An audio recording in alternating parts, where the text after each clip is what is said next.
काँग्रेस असेल, राष्ट्रवादी असेल, ज्या पक्षाला बहुमत असेल त्या व्यक्तीची काय म्हणून नेमणूक होते? काय म्हणून नेमणूक होते?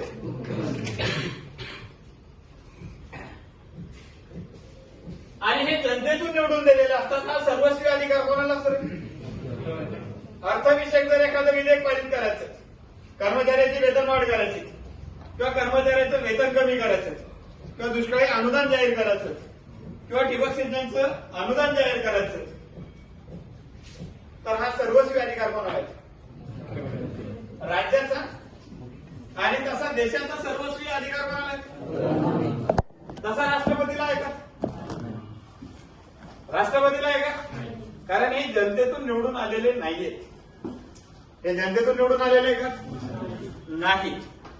आणि त्याच्यामुळे ते हे पद सुद्धा काय, राष्ट्रपती पद सुद्धा काय, तसं राज्यपाल पद सुद्धा काय. जसा राज्यसभेचा कालावधी किती वर्षाचा आहे? तुलनात्मक अभ्यास करा. राज्यसभेचा कालावधी किती वर्षाचा आहे? विधान परिषदेचा कालावधी किती वर्षाचा आहे? 6 वर्षाचा. किती वर्षाचा आहे? जशी, कारण मी उदाहरण सांगितलं होतं, शाळा ही कशी आहे? स्थायी.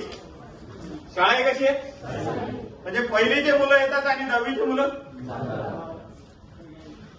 पहिलीचे मुलं प्रवेश घेतात आणि 10वीची मुलं बाहेर जातात. म्हणजे स्थायी आहेत, कायमस्वरूपी. तसंच देश पातळीवरती राज्यसभा आहे कसं सभागृह आहे,